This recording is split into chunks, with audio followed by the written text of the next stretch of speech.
Hey, what is going on, everybody? Welcome to Upkick MMA episode 491. I am Brendan. UFC 317, Topuria versus Oliveira for the lightweight vacant title. We're going to break down that fight, go through all the fights, score them on the main card here, talk about the second title fight that was on this card with Pantoja versus Cara France 2. That was interesting. Well, there were some very good fights. We'll talk about it. We'll get into them. If you like this kind of thing, subscribe to the channel. That way the next video is coming out, and I really appreciate it. Let's get right into the main event. There was no surprise here for me. Was there a surprise here for you guys? Right? I mean, we knew Oliveira he's not chinny necessarily, but he leaves his chin out there. He's an all-action fighter, and he gets hit a lot, right? He gets caught a lot. Topuria is fast. He hits hard. I knew that he would find his chin at some point. He did early. Oliveira ate it a little bit, and then he got a clean shot, and then he put him out, right? You know, Topuria was finding the chin right away with the jab and the 1-2. Oliveira landing low kicks to the body up the middle. I thought if that was going to be how this was going to go, this might last 2-3 rounds. Maybe Oliveira gets into some ground exchanges, makes him think about going down there, but Oliveira landing a nasty right hand, working his way his clinch against the cage, going for the takedown, but ends up on bottom. Topuria not wanting to engage with the ground game necessarily. He does that one up, one down where he just kicks the guy's legs, but doesn't let him stand up and doesn't fully engage. Mark Goddard could have stepped in earlier with that one. That's a minor gripe because I have some bigger gripes with some refereeing on the prelims. But anyway, and then a big right hand puts Oliveira to sleep. I mean, overall, this card had some fun fight. Like Joshua Van versus Brandon Royval was fantastic, and Payton Talbott versus Felipe Lima was good. Beneil Dariush versus Renato Moicano was fantastic, right? On the main card, we had 3 excellent fights, and then we had 2 title fights that pretty much went the way they were supposed to go, with very little drama. Does it mean they were horrible fights to watch? No, this one only lasted 2 minutes and what?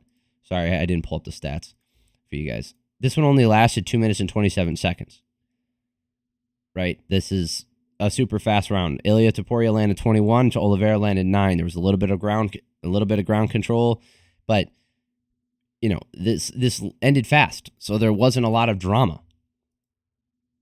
And it ended fast, and it also ended in a way that was highly predictable, that a lot of people saw coming. So,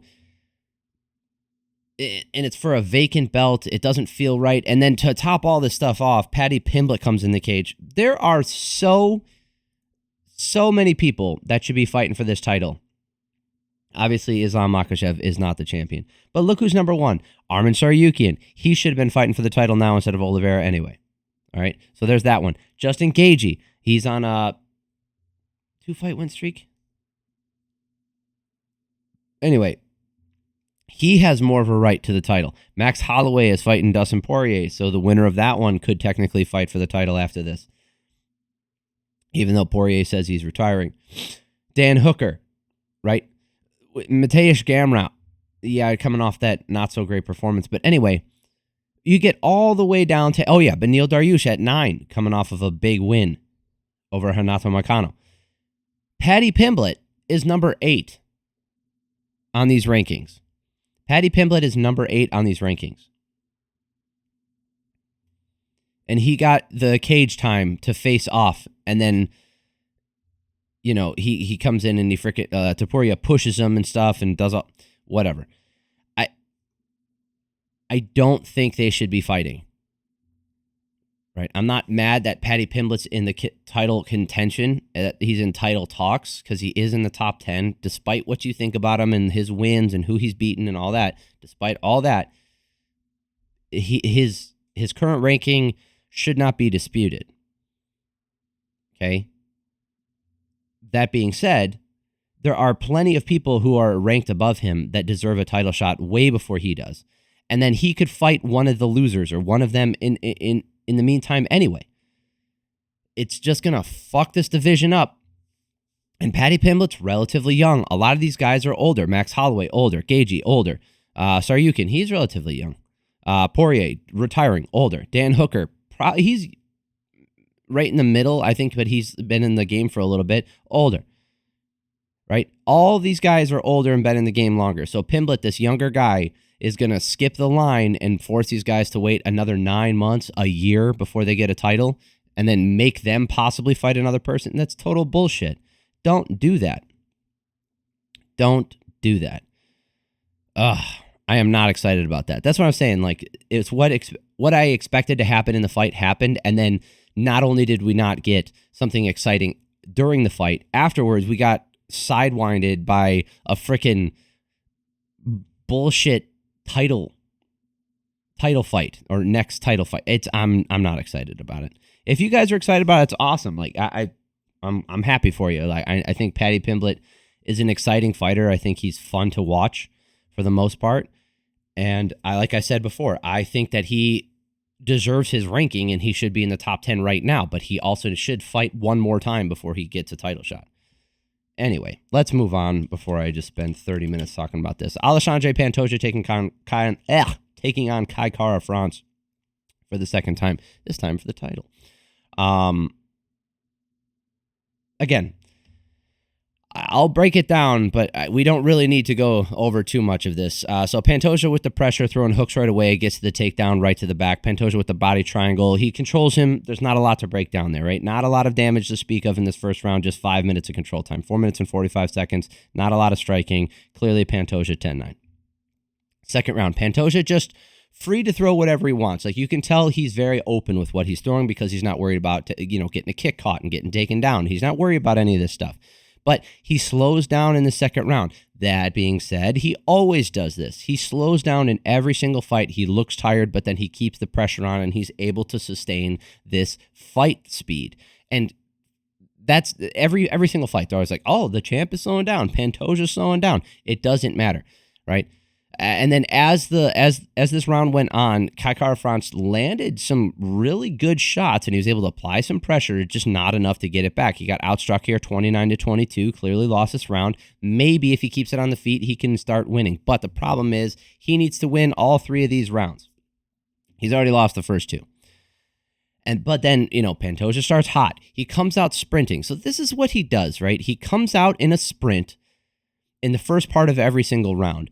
He hopefully gets to a dominant position, and then he takes a break and coasts for just a little bit, and then he can start imposing his will a little bit more, which is exactly what happened in this one. He manages just to run him over, get to the back, and then gets the body triangle again. Now, he gets a finish with the rear naked choke, but the point is he does this. He sprints and coasts, and that's how Pantoja fights.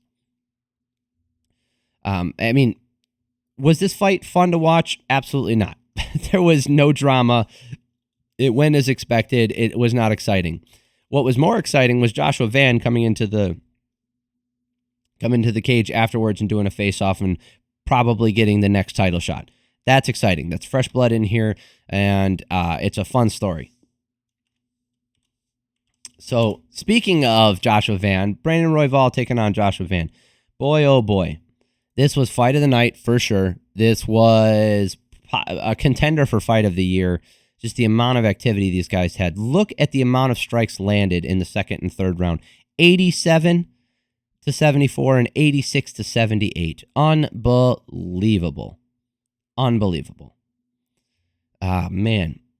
So before this fight started, I wrote down, I was like, Royval needs to outwork him and just keep that activity way up. He can get ahead. Van will tire, but you have to put the pressure on him, and it's going to be rough because he's going to catch you. Royval landing low kicks to the body, keeping the jab out there, doing a good job of just keeping a lot of activity out there. Van waiting, landing the that lead left hook. He landed it a ton. Lands the 1-2. He landed that a lot. He landed everything a lot. Everybody landed everything a lot. The amount of strikes that were thrown and landed here. So it's not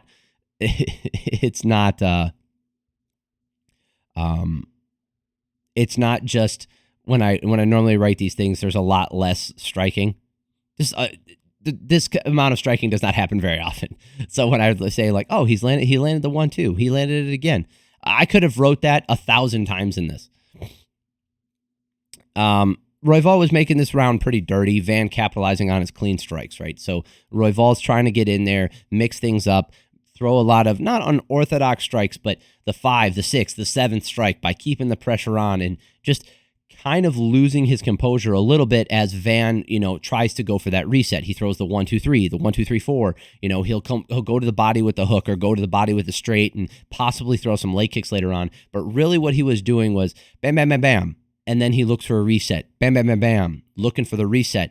And Royval would be like, bam, bam. He would get hit, and then he'd go bam, bam, bam, bam, bam, bam, bam, bam, right? He's coming after you with all those shots. And it didn't pay off as much in this first round, right? I thought this was a closer round than what the commentary was saying. I thought, it's 52-42 for striking numbers in favor of Van, but the way they said it, it was like Van was running away with this one. I didn't think so. I said this is going to be a lot like the Charles Johnson fight. Brandon Royval can take a punch and he can move forward and he can put a lot out there, which is exactly what happened, right? Now, second round, Van picking it up, staying in his face. Royval like a caged cat every time they clinch. Every time they clinch and touch each other, it's just nonstop fast movement from both guys, but Royval especially.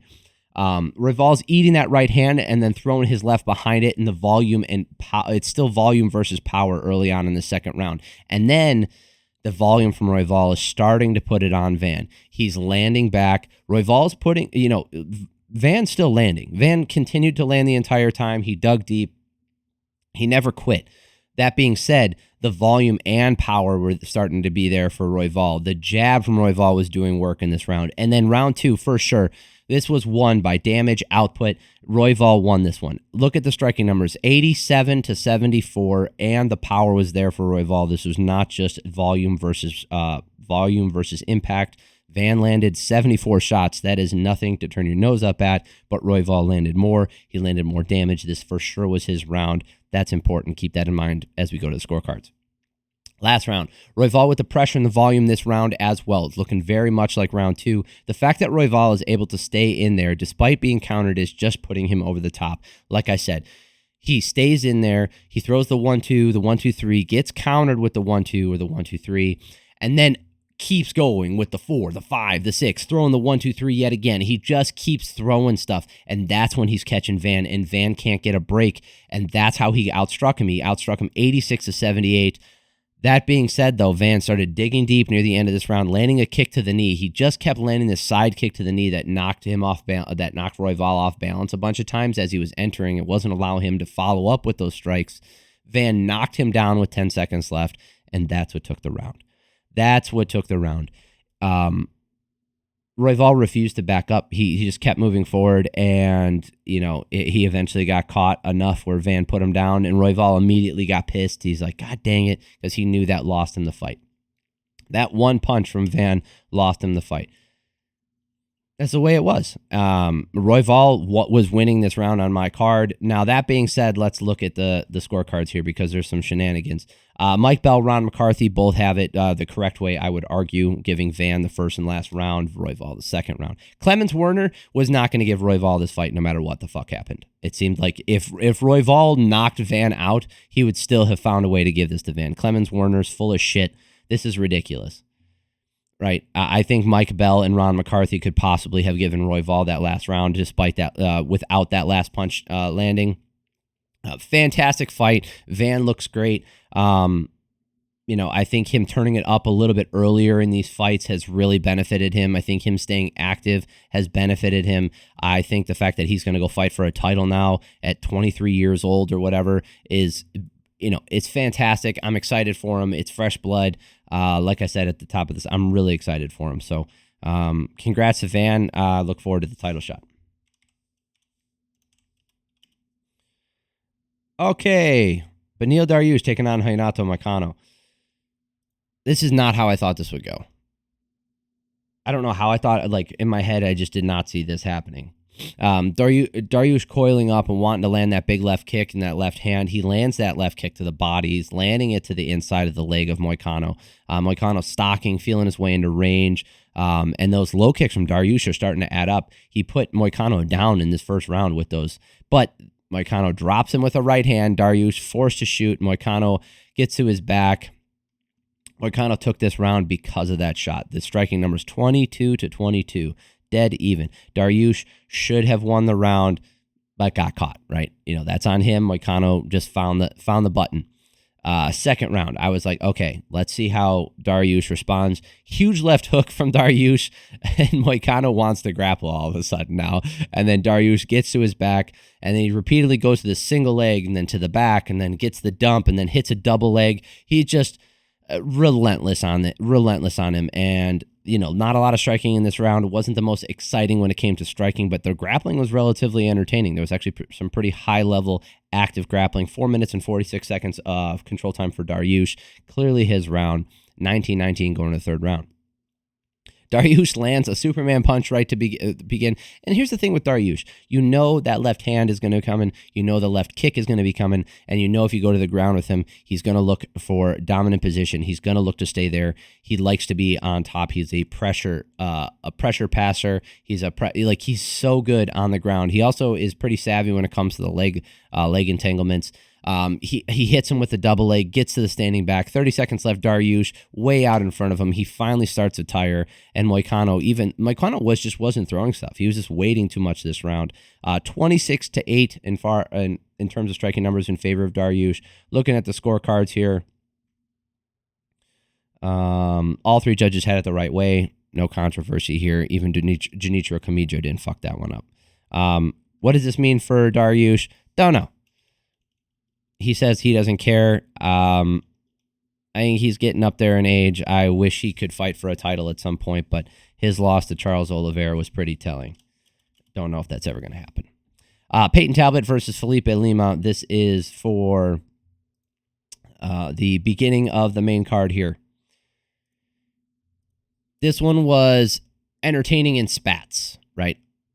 Lima looking for that right hand, landing that low kick, swinging big. Talbott is stalking. This whole fight was Talbott moving forward, stalking him, looking to land that big right hand, looking to land something that's going to not only give Lima pause, but maybe not just put him out, but damage him enough to where he can just get him to the ground, dominate, finish with like a TKO or possibly a submission. Lima, it seemed like his game plan was get a takedown and then control him, and it just did not work. In the first round, he had a little bit of control time here. When Lima stops moving and Talbott lands that right, he's able to land that right hand. So Lima's got to move, but then Lima catches a kick, gets to the back. Talbott rolls out of it, gets on top. Lima uses the heel hook to get position, gets top. Talbott fails on the takedown. Clinch ends up on bottom. A lot of scrambling and grappling in this first round. A lot of positional stuff. I think Talbott did enough. If you look at the striking numbers, 14-10 in favor of Talbott. Yes, the Lima had more control time by 2 seconds, 145 to 143, but I think Talbott did enough to take this round. Second round looked like Talbott was he had higher fight IQ. That's what it looked like. Obviously, the skills are there too, but his fight IQ was just so much higher, right? They clinch. Lima ends up on bottom. Lima tries for a takedown, ends up on bottom. Lima finally gets a takedown, gets too high on the back, falls off, ends up on bottom. And the thing is, I understand that could have been a part of your game plan, but you have to make adjustments, and he just did not do that. Lima needs to bite down on those that mouthpiece and throw some hooks in this last round, throw some big right hands, because all the grappling exchanges that he's entering in, he's losing 20-18. In favor of Talbott on my card. Last round, Talbott using the jab, keeping Lima near the warning track. Lima landing that right hand, goes back to the...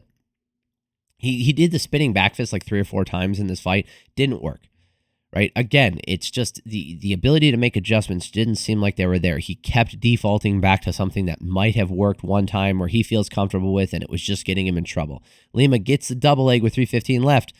I don't think that's the best plan for him. I was like, we shall see what happens, and he got nothing with it. He got outstruck here 24-7, got out-controlled by 114 to 108. Scorecards were interesting, though. All 3 judges, Ben Cartledge, Chris Lee, and Ron McCarthy, all gave that first round to Lima. How? I know that even the commentary saw it. Like, I didn't see that for Lima. How were people seeing that for Lima? Because he was on top at the end? That's such a stupid way. That is a childish, bullshitty way to look at a round.